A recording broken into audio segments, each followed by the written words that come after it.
أعوذ بالله من الشيطان الرجيم بسم الله الرحمن الرحيم وما أعجلك عن قومك يا موسى قال هم أولئك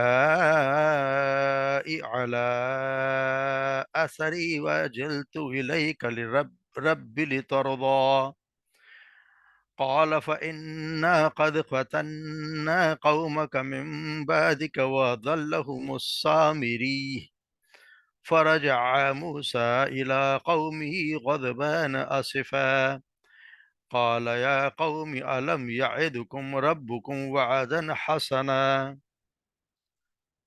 أفطال عليكم العهد أم أردتم أن يحل عليكم غضب من ربكم أن يحل عليكم غضب من ربكم فأخلفتم موعدي قال ما أخلفنا موعدك بملكنا ولكننا حملنا أوزارا من زينة القوم فقذفناها وكذلك ألقى السامري فأخرج لهم عجلا ذات له خوار فقالوا هذا إلهكم إله موسى فنسي أفلا يرون ألا يرجع إليهم قولا ولا يملك لهم ضرا ولا نفعا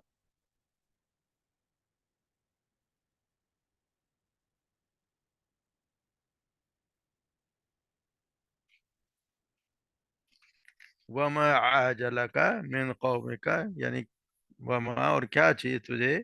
عاجلک جلدی لے آئی عن قومک تیری قوم سے پہلے یا موسیٰ یعنی کون سی چیز تجھے اپنی قوم سے پہلے لے آئی اے موسیٰ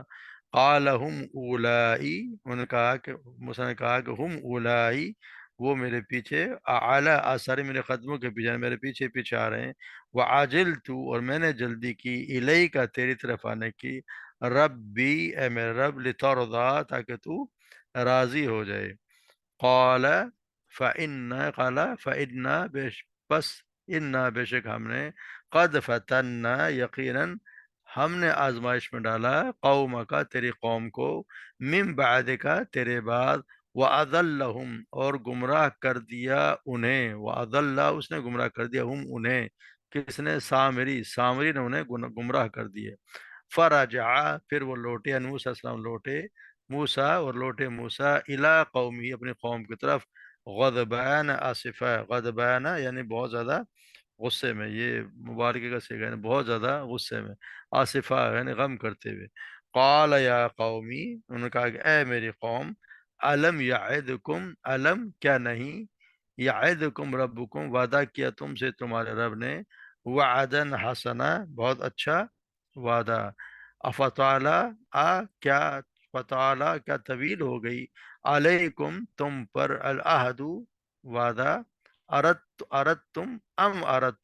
یا تم نے ارادہ کیا ان یحل علیکم یا تم نے چاہا کہ ان یحل کہ اترے علیکم تم پر غضب من ربکم تمہارے رب کا غضب فاخلفتم موعدی پر کہ تم نے مخالفت کی موعدی میرے وعدے کیا تم نے خلاف ورزی کی ہے میرے وعدے کی قالو یعنی قوم نے کہا ما اخلفنا نہیں ہم نے مخالفت کی خلاف کی موعدے کا تیرے وعدے کی فملکنا اپنے یعنی جان بوجھ کر اپنی مرضی سے ہم نے اس وعدے کی خلاف ورزی نہیں کی ولیکن نہ اور لیکن ہم لاد دیے گئے ہم اوزارن من زینت اوزار یعنی بوجھ من زینت القوم یعنی قوم کے زیوروں سے فغزفناها پھر ہم نے چھٹکارا حاصل کیا ان سے پھر ہم نے انہیں پھینک دیا چھٹکارا حاصل کیا فکذالک پس اس طرح القسام اسی طرح ڈالا سامری نے فاخرجا پھر اس نے نکال لیا لہم ان کے لیے اجلن ایک بچڑا یعنی بچڑے کا ایک مجسمہ، جسدن جو کہ ایک جسم تھا، لہو خوار اس میں سے ایک گائے کی آواز نکلتی تھی، اس میں سے گائے کی سے آواز نکلتی تھی، وقالو اور انہوں نے کہا ہاذا الہکم یہ تمہارا الہ ہے، و الہ موسیٰ اور موسیٰ کا الہ بھی، فناسیہ پس وہ اسے بھول گیا، افلا یرونا پس کیا وہ نہیں، ہاں کیا وہ نہیں، بس کیا نہیں آ رہا یارو نہ وہ دیکھتے، اللہ یرجع الیہم قولا اللہ کہ وہ نہیں لوٹاتا، یرجع لوٹاتا الیہ ان کی طرف قولا کوئی بات، یعنی ان کی طرف ان سے کوئی بات نہیں کرتا، یعنی کہ کوئی کسی بات کا جواب نہیں دیتا، ولا یملک لہم اور نہ ہی وہ اختیار رکھتا ہے لہم ضرا ان کے لیے کسی نقصان کا، ولا نفع اور نہ ہی کسی فائدے کا۔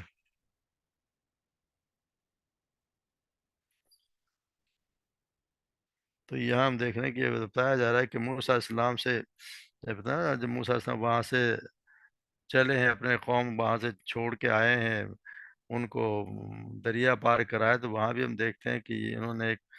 وہاں پہ بھی ایک قوم کو دیکھا، اور اس پہ بھی انہوں نے اس وقت بھی ان سے کہا تھا کہ ہمارے لیے ایک ان کی جس طرح یہ مجاور بنے بیٹھے ہیں، ہمارے لیے ایک معبود بنا دے۔ تو یہ ان کا وہاں سے نکلنے کے بعد کا بتایا کہ وہاں سے جب چلیں اور ان کو بتایا گیا کہ وہاں تم پہنچو، بنی اسرائیل کو، موسیٰ تم کا تو کوہ طور کے دائیں طرف تم آنا ہے آپ لوگوں نے،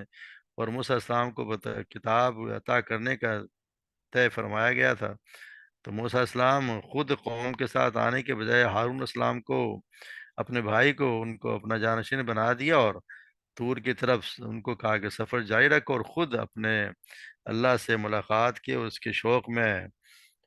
وہاں سے چل دیے، یعنی کہ وہ ملاقات یعنی طور کی جانب ایمن جہاں کا وعدہ بنی اسرائیل سے کیا گیا تھا، ابھی قافلہ وہاں پہنچنے بھی نہ پایا تھا کہ موسیٰ اکیلے ہی وہاں سے روانہ ہوئے، حاضر اللہ کی حاضری دے دی۔ اس موقع پر جو معاملات اللہ اور اس کے بندے کے درمیان ہوئے، اس کی تفصیلات ہم سورہ اعراف میں پڑھ چکے ہیں، جیسے حضرت سیدنا موسیٰ علیہ السلام کا دیدار الہی کی کا استدعا کرنا، اللہ تعالیٰ کا یہ فرمانا ہے کہ تو مجھے دیکھ نہیں سکتا، پھر اللہ کا پہاڑ پر تجلی فرما کے اسے ریزہ ریزہ کر دینا، اور سیدنا موسیٰ علیہ السلام کے بے ہوش ہو کر گر پڑنا، اس کے بعد پتھر کی تختی پر لکھے ہوئے احکامات عطا ہونا، یہ سب کچھ اسی وقت کے واقعات ہیں جو یہاں پہ بلایا گیا تھا 30 دن کے لیے، آپ سے کہا تھا کہ 30 دن کے یہاں آنا ہے، روزے رکھنے اور یہاں پہ یعنی کہ اللہ کی بات کرنی ہے، کہ روزے رکھنے تاکہ دھیان بٹا رہے اسی پہ لگا رہے، پھر اس کو 10 دن بڑھا کے پورے 40 دن کر دیا گیا۔ تو یہاں ان سے یہ واقعہ سے یہ بتانا بھی مقصود ہے کہ کفار مکہ کو کہ قوم کہ یہاں پہ جب انہوں نے قوم کو دیکھا، یہاں پہ وہ پہلے چلے گئے، تو یہاں موسیٰ السلام تو آئے تھے کہ اللہ کو راضی کرنے کے لیے، مگر یہاں تو ان سے پوچھ لیا گیا کہ کیوں آپ جلدی کیوں آئے، تو انہوں نے کہا تو آپ سے راضی کرنے کے لیے، تو اللہ تبارک تعالیٰ بعد میں سب کام ہو گئے، اللہ تبارک بات چیت ہو گئی، پھر آپ نے اللہ نے کہا کہ فَإِنَّا قَدْ فَتَنَّا قَوْمَكَ مِن بَعْدِكَ کہ تمہاری قوم کو ہم نے فتنے میں ڈال دیا، یعنی قوم جو ہے وہ فتنے میں پڑ گئی ہے تمہارے آنے کے بعد، یعنی تمہارے آنے کے بعد جو قوم جو ہے وہ فتنے میں پڑ گئی ہے، اور وہ اس کو حالانکہ ڈالا تو اس کو قوم کو تو سامری نے، مگر اللہ ہر کام جو ہوتا ہے اللہ کی طرف سے ہی ہوتا ہے، تو اللہ تبارک و تعالیٰ نے اس کی اپنی طرف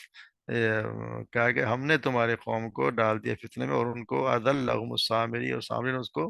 گمراہ کر دیا ہے، یعنی کہ تمہاری قوم کا چھوڑ کر چلے آنا اور مفسدوں کے لیے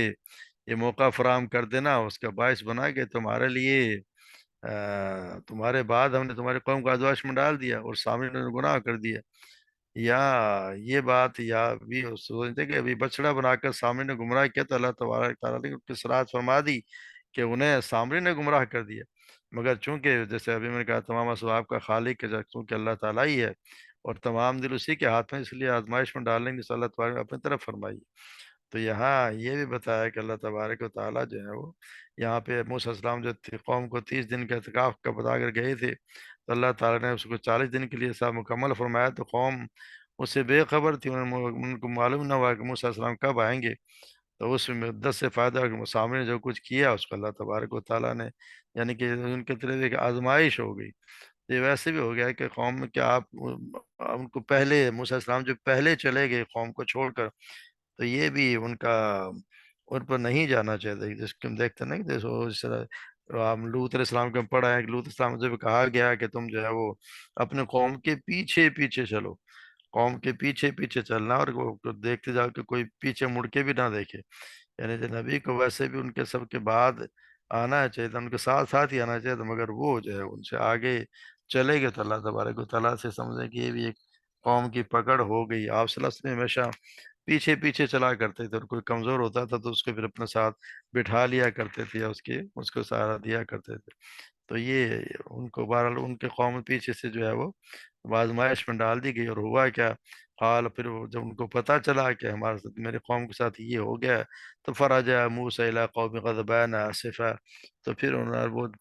آئے اور بڑے غصے میں، یعنی بہت ہی زیادہ غصے میں، غصے سے بھرے ہوئے آئے، اور افسوس بھی کیا کہ میری قوم یہ تم نے کیا کیا،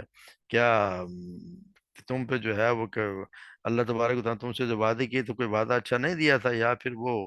مدت تم پر لمبی ہو گئی ہے جو تم نے چاہا کہ تھی، یا تم یہ چاہا کہ تم پر اللہ تعالیٰ کی طرف سے کوئی غضب آ جائے، تو تم نے تو میرے وعدے کی خلاف ورزی کی ہے۔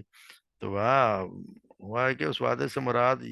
یہ ہے کہ جیسے توبہ، ایمان، عمل صالح کے بعد اس پر استقامت، جو ہم نے ابھی پڑھا ہے کہ اختیار کرنے والے کے لیے مغفرت کا وعدہ تھا، طور کی جانب ایمن موسیٰ علیہ السلام سے کلام اور بنی اسرائیل کی ہدایت کے لیے تورات عطا کرنے کا اللہ تبارک نے وعدہ بھی کیا تھا، منہ سلوا بھی نازل کرنے کا وعدہ کیا تھا، تو اللہ تبارک و تعالیٰ نے سارے وعدے پورے کیے ہیں۔ تو یہ بھی پوچھا کہ کیا کہ تمہاری جو یہاں ملاقات کی مدت بھی جو کیا کیا تمہیں میری ملاقات کو بہت لمبی مدت ہو چکی تھی کہ تم نے مجھ سے جو بات کی اس خلاف ورزی کی، 30 دنوں سے 10 دن ہی تو زیادہ گزرے تھے، یہ کون سی لمبی مدت تھی کہ تم نے مجھ سے کیے ہوئے سب وعدے توڑ ڈالے۔ وعدہ خلافی سے مراد ان کا طور کے دامن تک جانے کے لیے موسیٰ اسلام کے پیچھے چلتے رہنے کے بجائے راستے میں ٹھہر جانا، پھر وہ بچڑے کی انہوں نے پوجا شروع کر دی اور مجاوری پہ ہٹ جانا، اور ہارون السلام کی انہیں چلتے رہنے کی تاکید اور بچڑے کی عبادت ترک کرنے کی نصیحت پر یہ وہ کہا کہ ہم تو اسی پر مجاور بنے بیٹھ رہے ہیں جب تک کہ موسیٰ ہمارے پاس نہ آ جائے۔ یہ ساری باتیں کے خلاف ورزی ہی تھی۔ تو پھر انہوں نے اس کا جواب جو موسیٰ علیہ السلام کے سامنے جب انہوں نے کہا کہ یہ تم نے کیا حرکتیں کی ہیں، تو پھر وہ اس پہ اس کا جواب انہوں نے یہ دیا کہ جی قالوا ما اخلفنا موعدك بملکنا ولكن حملنا اوزار، کہ ہم نے اپنی یہ مرضی کوئی خلاف ورزی جو ہم نے خلاف کی اپنے اختیار سے نہیں کیا، بلکہ ہم پر جو بوجھ لا دیا گیا تھا، وہ جو بوجھ قوم کے زیورات کا، وہ ہم نے تو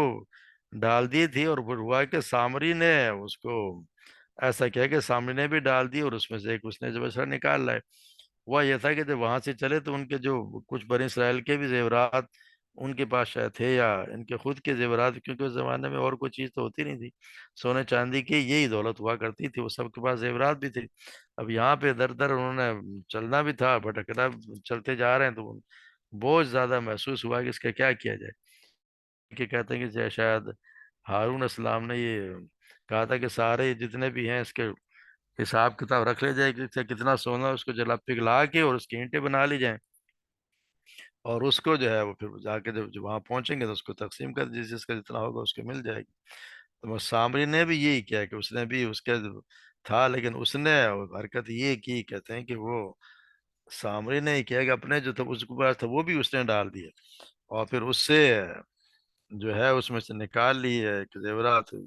کیونکہ اس نے یہ کہا کہ موسیٰ السلام جب آ جائیں گے، جس طرح سامری نے اس مٹھی پر ڈال دی جو اس نے کہتے ہیں کہ جبرائیل السلام کا اس نے کوئی گھوڑا دیکھا، جو وہاں سے گزرا تو ان کے گھوڑے کے جو نشانات اس میں سے اس نے مٹی اٹھائی اور وہ اس میں ڈال دی، تو اللہ یعنی اللہ کے قاصد کے نشان سے بھری ہوئی جو مٹی تو اس نے ڈال دی، اور پھر ہارون السلام سے اس نے یہ کہا کہ آئیے اللہ تعالیٰ سے دعا کیجئے کہ جو میری خواہش قبول فرما لے۔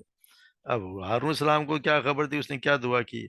اس نے خواہش یہ کی تھی اس کا ایک بچڑا بن جائے جس میں سے بچڑے کی آواز بھی نکلتی ہو، چنانچہ ایسا ہی ہوا کہ بچڑا بن گیا، اور وہ بنی اسرائیل کے فتنے کا باعث بن گیا۔ تو اس لیے فرمانے کی اس طرح سامری نے بھی ڈال دیا نا، سامری نے یہ دعا بھی کرا لی،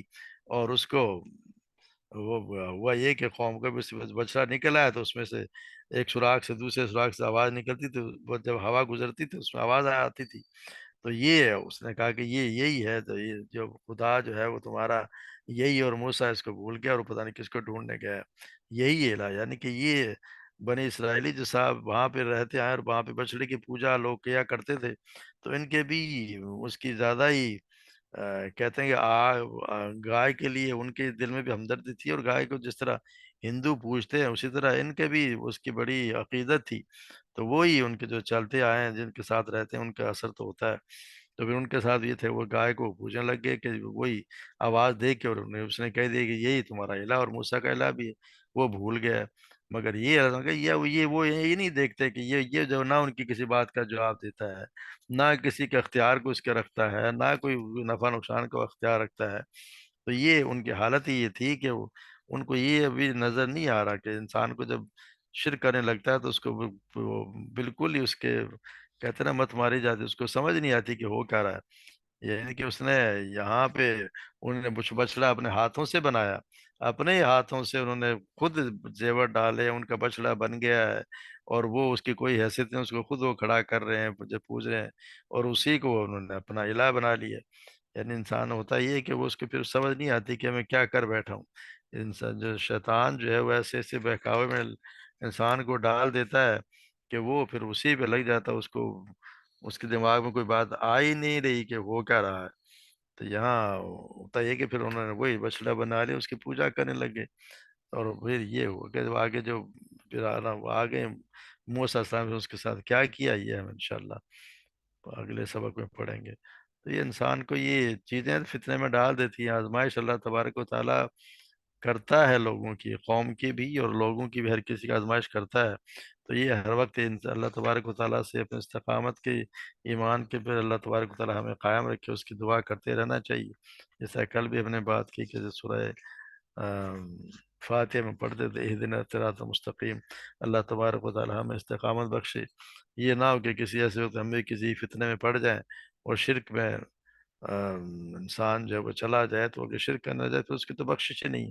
کیونکہ وہ تو یہ سمجھتا ہے کہ میں بڑا نیک کام کر رہا ہوں، حالانکہ وہ سب کچھ دیکھتے ہوئے بھی شیطان اس کے ایسے چکر دیتا ہے کہ وہ اس کو سمجھ نہیں آتی، تو اللہ تبارک و تعالیٰ ہم سب کو صحیح سمجھ عطا فرمائے، اس پہ عمل کرنے کی توفیق عطا فرمائے،